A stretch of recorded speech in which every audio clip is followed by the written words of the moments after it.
Hello and welcome back to another episode of the HRER podcast, where we delve into the world of HR emergencies and scandals. Don't forget to follow and subscribe to HRER on your favourite podcast platform. Get ready for scandalous stories, lessons learned, and a generous dose of advice for HR professionals for navigating the HR landscape. Our goal here is not just to entertain, but also to help you learn from the topics we touch on in order to save your business from its own emergency. Our business at the moment is an employee benefits consultancy and a brokering business, and I'm bringing a SaaS element to that.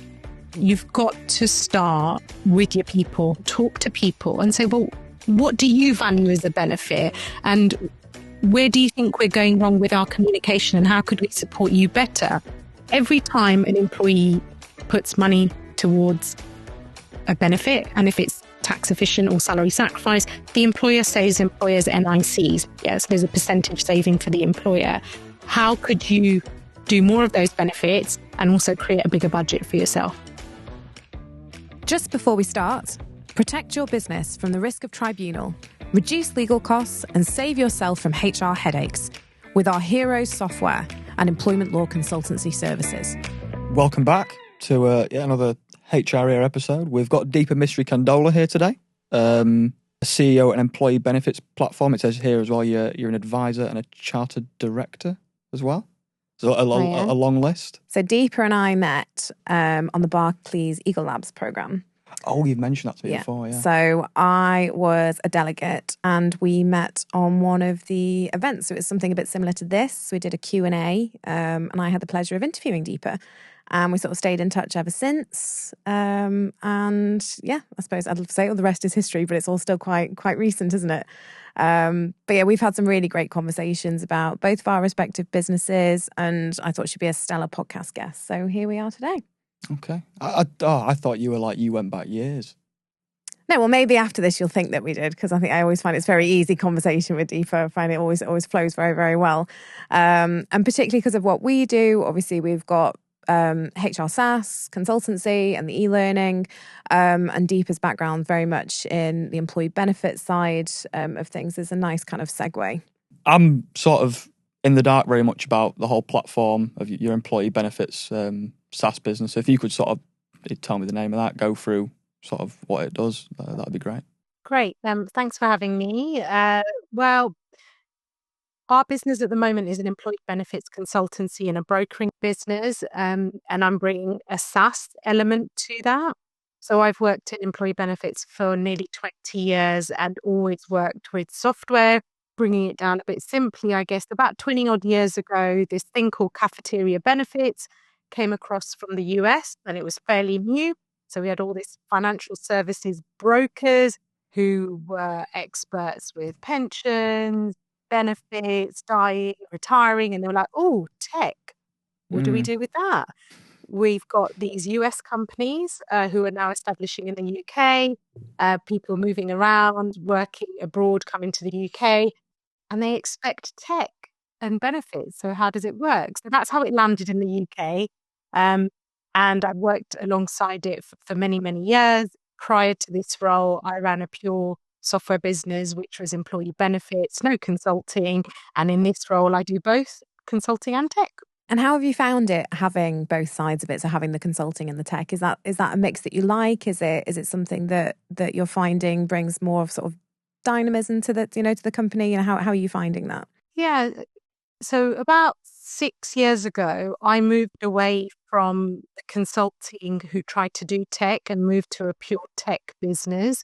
And that was fun, scaling a business, exiting it, working with software developers, no consultancy, no FCA regs and so forth. So that was quite liberating, I would say. However, what we found in that journey is the disconnect with the end user, which is ultimately employees, employers. So we're building this thing, we're selling it on to brokers and advisors who are white labeling it, and we weren't getting that feedback loop back from the end users. So yeah, I stepped back in and I thought, I want to do both sides of the coin again, and really enjoying it because you get to see the end-to-end customer journey, but also get involved with the product development side of things. And how are you finding the experience then working, with companies again? So with that consultation element of it, what are you finding in terms of, are employers really tuned in to what employees want, or are they still doing that whole really frustrating one size fits all? We've ticked that well-being and benefits box. How are you finding that side of the industry at the moment? So I think the challenges we're coming across are the same as what I've seen for 20 years when I've been a consultant. It's wanting to do more on a really tight budget, and HR are facing more and more of that because we've seen the employer's NI bill go up this year. We've seen the cost of benefits go up as well. So those are new things, but we've seen changes like that in the UK HR landscape for the last 2 decades anyway. I think what's really interesting, and we'll talk about that a bit later on, is we've got 4 to 5 generations in a workforce now, and that's different, which brings different, I wouldn't say challenges, just different expectations, which we can expand on later on. But I think, 15, 20 years on, the challenges are the same. We want to get more bang for our buck as a HR, as companies wanting to attract more. We want to engage with our people, but we're really not sure how to do it. Those sorts of themes stay the same. You mentioned there, Deepa, like the different generations in a workforce, and I imagine that leads to sort of a lot of different demands and desires for a benefits package. So the first sort of question we've got for today is, what does a truly customisable employee benefits program look like in practice, and why is that flexibility so important today? Big question, and I'm sure we'll come back to it. I think almost the anchor of everything we're going to talk about today. I think one of the key things we need to think about is, a customisable benefits program isn't just about a list of benefits that are the latest trend and we're just ticking boxes and doing it. Yeah. I'm seeing a lot of that at the moment, where HR are saying, I want to do this because so-and-so said it. They just keep adding. What it's really about is creating this living, breathing, adaptable ecosystem where employees can go in, have a look at what they can access, what they can change based on their personal needs, whilst keeping on what I describe as the safety frames. Because remember, employers, and from an employment law perspective as well, we need to offer some basic things to our people. So it's about keeping those safety frames on as well. But it's really, really about communicating what you also offer. And I think, the key part of the customizable piece is no longer a nice to have. So 20 odd years ago, absolutely, we were very paternalistic in the UK when it came to employee benefits.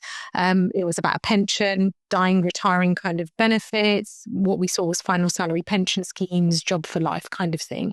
Whereas now, employees expect certain things from their employer.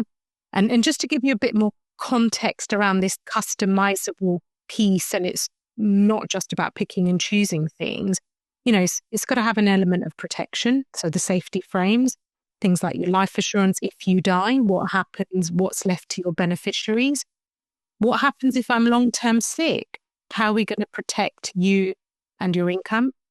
What happens if you have an accident and we need you better, quicker, so you're not waiting on long NHS waiting lists? So we've got things like private medical insurance, which protects the human, the employee and the employer. And then we see things like lifestyle benefits, right? So gym membership, cycle to work, nutritional support. Then we see new things like your financial support. So traditionally we've seen pensions. The flip side of that is, can you help me with my day-to-day shopping? Give me discounts on groceries and retail products and so forth. We've got elements of L&D, we've got family support. So those are like the fundamentals of what you would expect in a customizable benefits offering. And if the employer wants to go a step further and their budget allows, do they give employees a bit of a wallet to go and spend on things that they want to do more of? And give them access to those products and services through the workplace. So, I think we need to move away from that list mentality. And when we think about customizable, we've got those sort of core elements that I've just listed. And do you think there is still, this push from companies to go towards trends?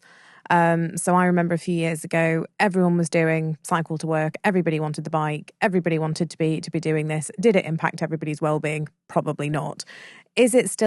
Are you still coming across that when you're engaging with new clients about trying to move them from the trends and that tick box approach and trying to get to the bottom of actually what's really going to add value for an employee and what's going to support their well-being? Are you still having to have those conversations? Yes, it is the short answer to that, Alyssa. I mean, with my other hat on, you and I met through a founders forum, and I mentor a lot of startup founders. And digressing a little bit and coming back, a lot of these startup companies see workplace as a quick win. Yeah. Because what you've got is, mass market, the employer does all the heavy lifting of communication, and they've got a captive audience within any workplace. So you talk to the employer and you have access to 100, 200 people.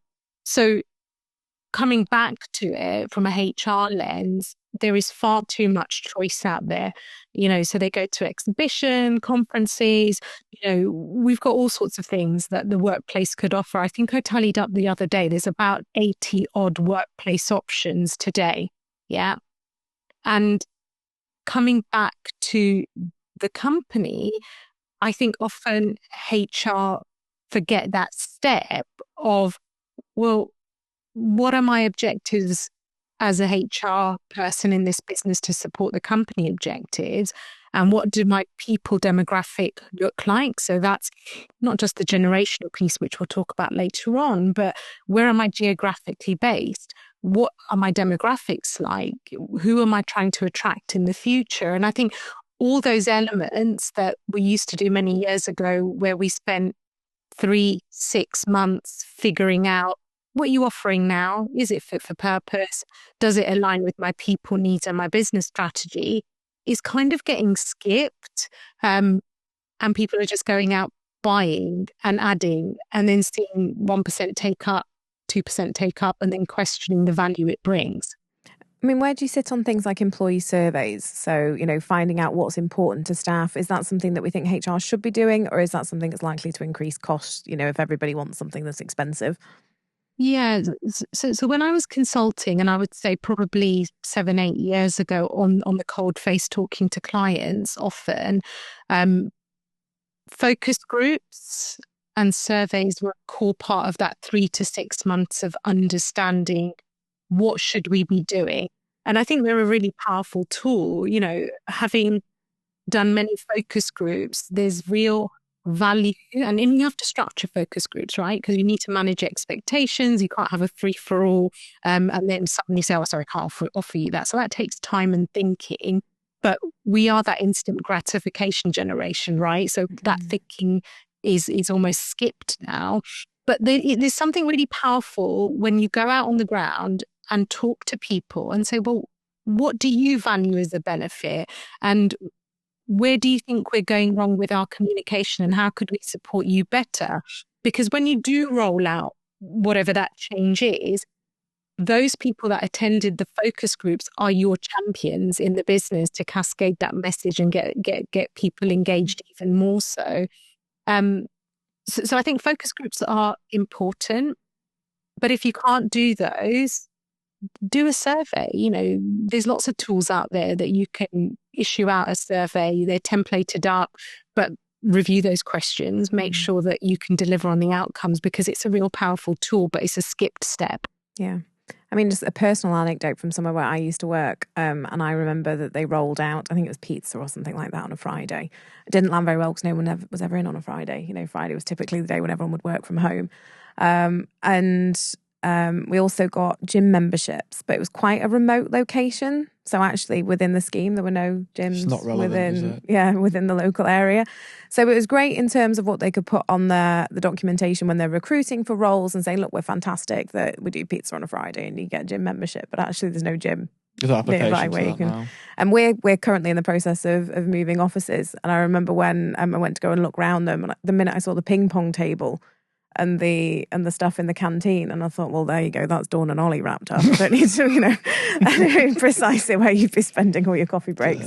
So yeah, I think understanding your staff as well. So actually, surveys and tools are great, but I think, and this is something we've covered just on another guest podcast, is the importance of actually getting to know your workforce, getting to know your staff, what matters to them, and understanding enough about your people that you're not that far removed from them, that you're not going to be tripping yourself up and making these bad decisions because you've no idea what your workforce likes and what their wants, needs and personal interests are.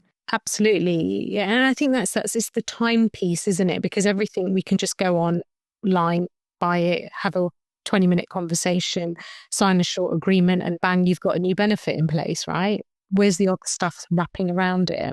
Sure. What about you, Ollie? What's important to you at work? To what extent do you try and react to current trends and hot topics? An example I can give you is I can recall at my old job, we had a salary sacrifice car benefit, and it was implemented at the time when electric cars were booming. So you could get a Tesla on the cheap if you like, and it'd come out of your salary. To what extent do you go out and sort of look at is it a political theme? It's not, is it? But I think it's, I don't know. Are you asking does Dipa stay across the trends and? Yeah, that's what I'm asking. Are you a trend watcher? Absolutely. I mean, even though I'm not on the cold face of seeing customers day to day in the role I sit in now, I think maybe that's why Alyssa and I get on. So my background is I've got a law degree, and employee benefits actually sits across a spectrum of things. And let me describe what those things are. So you've got your employment law aspects. So there's some basic nuts and bolts that you as an employer need to offer. Yeah. Mm-hmm. Then you've got taxation. So you talked about salary sacrifice, and I'll come to that in a moment. And then you've got technology, and then you've got a marketing element to it because you've got personalization and communication. So as an employee benefits expert, if you can't keep on top of those trends, I don't think you're a good advisor. Yeah. Because you've got to be able to understand that whole ecosystem outside of the workplace to be able to advise the employee. So salary sacrifice. Many years ago, can't remember the exact year, but I was very young at the time. The UK ranked, I think it was 9th or 8th in computer literacy across Europe. So government was like, oh, we don't like this. What can we do to support this? So they introduced salary sacrifice home computing schemes. The objective was to get affordable computers through corporate deals that employees could pay on a monthly basis through the workplace. Yeah, great. We're doing really well. Now, whether because people are attaching flat screen TVs with a small computer processor or because our literacy levels went up in the UK, the government pulled the plug on that benefit. Yeah. A few years later. Then we saw the Green Travel Initiative. So you mentioned cycles earlier on. This was all about greener modes of transport. Where do we move around to the most? To and from work. So the government was like, let's do salary sacrifice for bicycles. So that's how the Green Cycle to Work schemes came along. I saw that trend coming, introduced with a well-known high street brand, a cycle to work scheme. Great. Everyone's cycling. However, now we've got people spending tens of thousands of pounds on bikes. Government's like, oh, tax loophole. Let's close it. Let's limit it. So you've seen some restrictions around that coming in the last few years. And you mentioned electric vehicles. Again, there's been some great tax and NI incentives to get us away from fossil fuels. Well, technically electric, could be argued as fossil fuels as well, but we won't get into that debate today. But again, so you've got to be on top of macroeconomic trends that are going on in the UK to understand what's the latest thing. We saw the same with pension auto-enrollment. The government's, we've got a problem. We're going to have a retiring population in 3 decades' time or sooner who are not putting money into their pension. And that's how the default pension contributions came in. So definitely you've got to understand those sort of things coming our way. And if you're looking into your crystal ball, what do we think the next trend's going to be? What's coming down the line, do you think? Well, we won't get into politics right now, but I saw a statement from Lord Kinnock a couple of weeks ago where he wants to introduce VAT on private medical insurance schemes. And you're like, well, that's kind of counterproductive. So a new trend we're seeing, especially post-pandemic, is that employees, as a hygiene factor, expect their employer to offer private medical insurance. So historically, we saw that as a generational benefit for what we would describe as baby boomers, because, they worried about their health, getting older, all that stuff. But because of the outcomes of the pandemic, so pressure on the NHS, but actually we all realized our own mortality, employees expect that. So I hope that trend doesn't come about. There's rumblings in the government for that. But what we have seen is, I talked about retail discounts earlier on. So they were like an ancillary benefit. Yeah, just a nice to have. Nice to have, yeah. But yeah, and all of a sudden, employees are expecting to see that. So, that's 5 to 10% off your grocery discounts. And what we don't realize is the impact it can have, because we've seen the cost of living crisis, inflation and interest rates, and, your daily shops doubled, tripled in some cases. That trend I hadn't predicted in my crystal ball, to see that uprising of those sorts of benefits come about. But I think there is going to be more focus on well-being. And we're seeing a lot of the well-being providers now look at gamification. So how do we reward people? Because we're seeing a rise in costs for private medical insurance, life assurance, income protection, because claims have gone up. We're seeing people with a lot of post-COVID, long COVID issues claiming on those policies.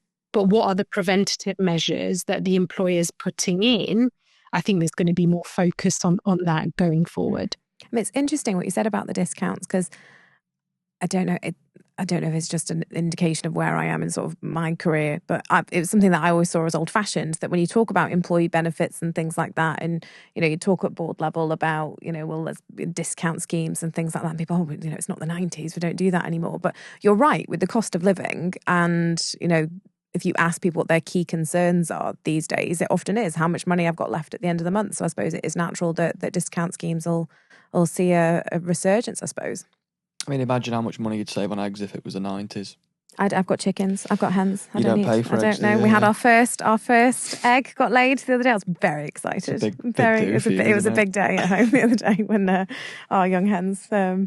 And I think I'm literally the only person who eats them, so it's not going to save anything on the household shop. I was going to say, did you save it to incubate and get the other outcome of a kid? But clearly not. No, and the first ones are always teeny tiny. So, but we were very pleased. So, what about a chicken benefit at work then? We get a free chicken after 2 years of service. It's starting to talk like Dawn now. So no, I mean, the way I'm combating cost of living, so I've got my bees for my honey, my vegetable patch, which I've got more courgettes than anybody could ever possibly eat and not much else. And then now my hens. So. But it's a really interesting thing that you raised there, Alyssa, because one of the things that I'm seeing is that we're finding that Gen Zs really value that space, and the trend we're seeing there is away from work to do things that fulfill their own well-being. And I was like, why do they not want to work 9 to 5? And why are they not interested in coming to this? Because we've got these other things. So it's not work-life balance. We're seeing a shift towards home-life balance. Yeah. Definitely. And that space and that distance between work and home is so important. Even the virtual office at home, they just want to be away from it. So that's a really interesting trend to watch, especially when you've got 4 generations, because you've got the other end of the spectrum where you've got, your baby boomers who've done their 9 to 5 and put their hours in. Well, Gen Zs don't want that. They want more time to do the kind of things that you described, Alyssa, or yoga or other pursuits. Yeah. Well, I mean, I got up at 5 the other morning because I'd had a very busy weekend. I had some RNLI stuff going on. I had a big run because I'm prepping for a marathon. And I got to the end of the weekend. I thought, oh my goodness, I've forgotten to go in and check the bees. So I got up at 4:30 a.m. on Monday morning so I could get up. So it's nice and cool. So they're not going to be swarming, everyone getting all hot and angry with me. And at 5 o'clock, I sort of looked up and I looked over the hedge, and my father-in-law was out early as well, and he was with the hens. So that cross-generational divide, I thought, actually, this is really lovely. We've both got up really early to do something really sort of wholesome. And actually, it started the day so much better. So yeah, for me, if I was going to be asked what's important to you and what's a real sort of well-being thing, it's having that space to be able to turn my phone off and go, I'm going to just do something really mindful. And it was lovely. So I did something really controversial about a month ago. I took all my work apps off my mobile phone. Oh, how did that go for you? I went cold turkey, I'll be honest, and I kept coming back into the office here and clicking and everything was fine. And interestingly, it came up at the board meeting last week and I just said, oh yeah, by the way, I've done this. Oh, how are we going to get hold of you? How are we going to do this? I was like, well, actually it was my HR lady, Nisha, she said it. She said, well, has Dipa missed anything over the last month? No. Great then. We'll crack on. I've got to admit, I've always had that space similar to you, that 5 a.m. to 6:30 is me time and try not to work late into the evening. However, this year, I think not just for me, but I think generally for all leaders and HR leaders, because of the pressures that we've talked about, it's really hard to come off the treadmill. And we have got to help our people create those boundaries as well. So it's not directly a tangible benefit, but it is a benefit in the long term for the individual's well-being, I think. But yeah, it went down fine until everyone knew and they were like, oh, actually, is that okay? Then panic hits. Oh my goodness, we can't get hold of Dipa. It's interesting they probably didn't. It sounds like they didn't know though until you told them. Well, that says everything, doesn't it? But it says to me as well, I think that we've got to be creative about what it is that when we're thinking about what do we want to offer to employees, what can we do to add to their well-being, to really, in sort of 10, 15 minutes here, we've probably added more value in terms of when we're thinking about an employee experience than to someone who is just, as you say, surfing the internet, picking a benefit, going, that sounds good, right, we'll do that, that's well-being sorted. Is actually having those conversations about what's important to people, what is going to support that well-being, what's going to give them that space, if that's what they need and what they want. Yeah, let's go ground up. Like, where should a HR department start in building that benefits offering deeper? I think this comes down to my previous point. You've got to start with your people, not your product list. I think often when we jump on calls, and I've had this, so Alyssa and I have started to work on a mutual client, they're jumping on a call and they're like, I want all of this. And you're like, okay, that's great. But what you've got over here, is it fit for purpose? So I think it's moving away from that. It's about understanding your workforce demographic. So it's really interesting. How many employers actually sit down and do a workforce analysis? So look at your data, where they live, how old they are, the gender splits, if they've got dependents or not, what life stage they're at, because they talk to you as human beings all the time. And if you're not, then you should go out and do those focus groups and surveys. That gives you really good statistics of where you are today. Then you look at your benefits list and say, well, actually, when I look at this, and I'll give you a couple of examples of firms that I've worked with before, for example, a tech business based in the Midlands, they had really high turnover for mid-career talent. So when I say mid-career, they've built up 10 years experience with one employer or in this particular sector. They're in their 30s and 40s, but the benefits are really paternalistic. They're all about dying or retiring. Where are those family-friendly benefits in the benefits package that you offer? Or where are those, and there is a lot more focus on ESG benefits now, so your green travel to work, cycle to work, electric vehicles. Do you understand those things that your people might be interested in?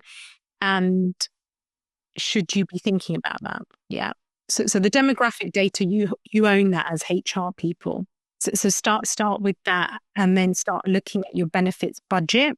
So you've only got so much money in the pool there. Are you making the most of salary sacrifice? So every time an employee puts money towards a benefit, and if it's tax efficient or salary sacrifice, the employer saves employers NICs. Yeah, so there's a percentage saving for the employer. How could you do more of those benefits and also create a bigger budget for yourself? How do you remove benefits? So when I talked earlier on about low take-up and low traction, where you've got benefits where you've got a 1% engagement take-up level, how many people hours is it taking you to manage and administer that benefit from a HR lens, from a payroll lens, from a communication lens? Is it delivering return on investment? If it's not, get rid of it. So start with the basics, look at your own demographic statistics, then look at the usage statistics, then look at the benefits list, and actually think about your turnover as well. So if an employee stays with you as a graduate and they're going to stay with you for 10 years, that graduate, and I'm generalizing for a moment, so I'll be careful there. So that graduate becomes a first-time home buyer. So their priorities change. How is that benefits package becoming fluid to accommodate that? They go off and they adopt a dog, or they go off and have a child, so they want more time off, perhaps. How is that annual leave flexibility there, or are there any policies that support that? Perhaps not today. Yeah. Then you get your, what I describe as sandwich generation. So I'm one of those. I've got a 10-year-old and I've got parents at the other end to take care of. So I've got two competing priorities for my time. What is my employer doing to support that? So I think a lot of employers have that basic information to start with, and we're not looking at that. It's data-driven process, isn't it? Just like most things. Yeah, and then you can do the fun stuff, right? Yeah, definitely makes sense. I mean, you mentioned in there family-friendly stuff like that. Almost can't believe we've managed to go a whole half hour and haven't talked about, flexible working is the subject that everybody wants to talk about when it comes to, work benefits. What are you seeing in terms of the drivers around that? Is it that people want additional time off, that they want to be able to flex their holidays and buy leave? Is it that they're just happy with the flexible working, or a childcare vouchers, still a thing? What are you seeing in that sort of situation? Yes, so childcare vouchers were phased out a few years ago by the government. So this was all about getting, ultimately was aimed at women returners to work. They said, well, if we make it tax and NI efficient, we'll get women back to work and they can pay for wraparound care using this voucher scheme. They've introduced the tax-free childcare now. So that's, if we look at the family structure now, both partners contribute. I mean, I did shared parental leave many years ago. I think I was the first out of a company of 600 to do it, which was really interesting. Yeah. Anyway, but we had lots of people having opinions on how I might change my mind, but I think we all know what we're going to do. Coming back to the trends, this is all about personalization. So we talked about employee benefits tech, and there's a lot there. What we find is some parents, so we talked about a 5 a.m. start. So in the summer holidays, I start earlier, but I need to finish earlier because I've got a little one. But I've got others who will want to work a shorter week, or I've got others who will buy additional annual leave who want to use that annual leave in August. So, as an employer, we need to recognize that different people will have different childcare needs at different times. And we can't just presume everyone wants the same thing. Yeah. So how do we create that framework? So coming back to that ecosystem, you cannot offer flexibility and choice without a piece of kit, a piece of technology to support that, because someone might sell additional leave, someone might buy additional leave, someone might want compressed hours, whereas others might want a shorter working week. We've got to recognize that. Closing thoughts. We asked the last guest, who would you recommend to have on the show as a guest in future? Have you got anyone for us, Dipa? A bit of a cheeky, selfish one, actually, Alyssa. On this one. Go on. So we're working on a client at the moment called Never Fully Dressed. Yeah. What we're seeing, another trend in the SME space at the moment is this rise in fractional support. So the stuff we do for our clients, we're effectively an employee benefits reward manager for our clients outsourced. The stuff that Alyssa does for our clients is software, employment law, and all that stuff. I would love for our mutual client, Never Fully Dressed, to come on board and talk about, obviously this particular client really cares about their people, but they've got a core business to run. Yeah. And most CEOs have a business to run. How are we helping her focus on the stuff she's good at whilst taking care of her people? Yeah. I think I can see a session with all of us on it together, and we'll talk about, we'll dissect our case study and go through, the stuff that we do, stuff that you do, and how that all ties up in a nice bow for a business. Absolutely. Like a round table almost. Yeah, I think so. I think that sounds good. It'd be good if we could get a physical round table for it. We could. That'd be great. Yeah. So, Deepa, if you could give employers one thing to take away from this discussion, what do you think it would be? The key thing is start with your people, not what the latest trend is. And you can't do this without technology. You know, it's 2025. I started my career all those years ago when tech landed in the UK. You've got to have a piece of kit. How are you going to manage all this change and lifestyle needs of this cluster of 10, 15 benefits?